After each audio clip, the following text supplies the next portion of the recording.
Are you missing your negotiation's full value potential? Why do we negotiators keep trying to improve the horse and the buggy?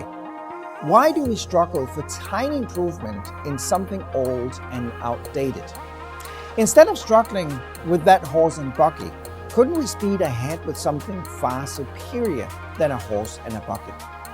I'm sure similar questions were asked in the late 1800s. They were answered by the early pioneers within car manufacturing, and our world was changed forever.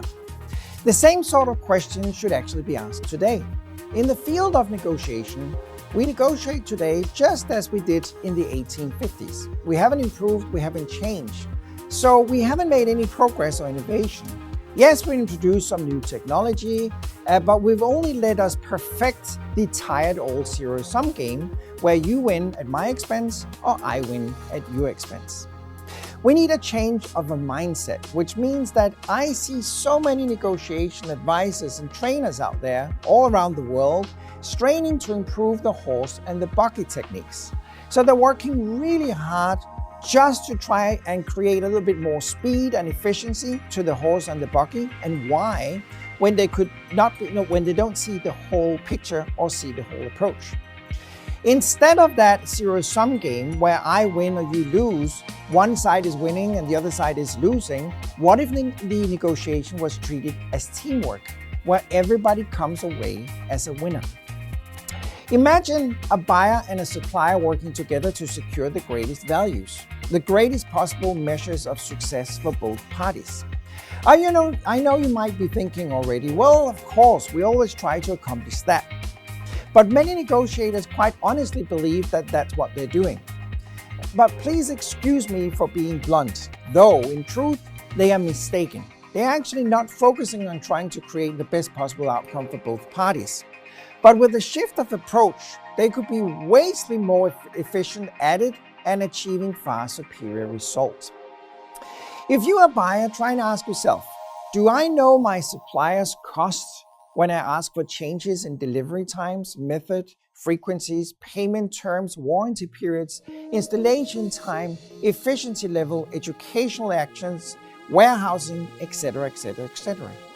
If your honest answer is something along the lines of no, I don't really know, and I don't much care about their costs and their concerns, it's up to them to meet my requirements.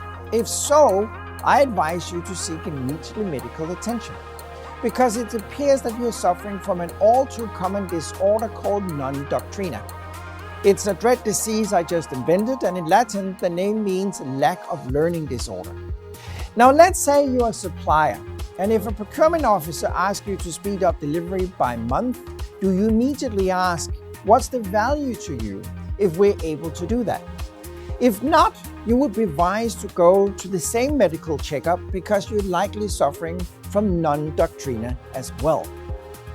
When you leave a negotiation, do you know your counterpart's cost and benefit for all the variables involved in a transaction?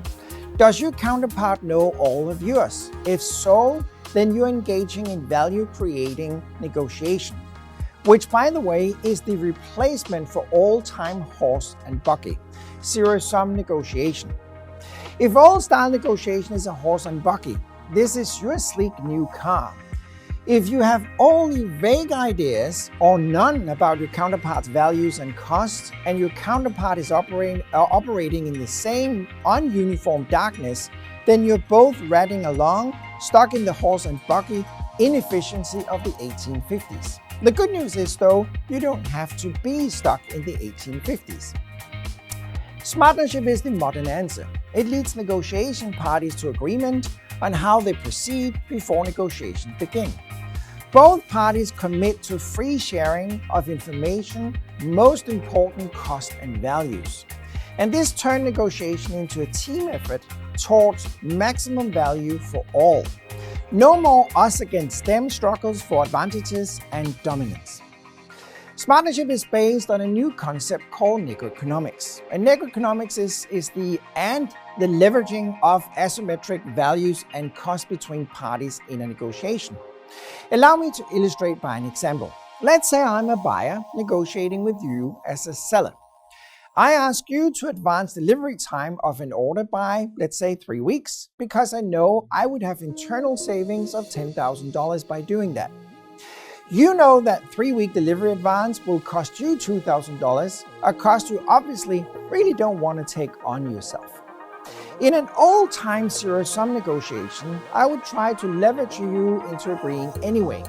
I would say something like, if you want my order, you'll have to deliver 3 weeks earlier. You might decide to agree, even though your bottom line would be cut by $2,000. Could you refuse? And if you refuse that, I might just cancel the order. Now let's look at the same scenario using the principle of partnership negotiation. We would agree in advance to be open and honest and to discuss all the variables and values in play. I would tell you that it would benefit me financially if you moved up delivery by 3 weeks. You would reply that a 3-week advance was possible, but it would increase your cost. If we then laid out the figures involved, we would discover the Negoeconomics in this situation. My $10,000 plus minus your $2,000 cost would equal $8,000 in total Negoeconomic potential. Now we might agree to a 50-50 split of that $8,000 potential. You agree to the 3-week delivery advance, but increase your price by $6,000. Each of us would realize a net value increase of $4,000. For me, $10,000 minus $6,000. For you, $6,000 minus $2,000. You get the order you need and want. I get the delivery I need and want. And we both enjoy maximum potential values. Not only are both of us happy with the outcome, but negotiation was made easier and our mutual trust was increased, which is a huge benefit to our relationship down the road. We know that up to 42% of the values in a negotiation often goes missing. Thank you for your attention.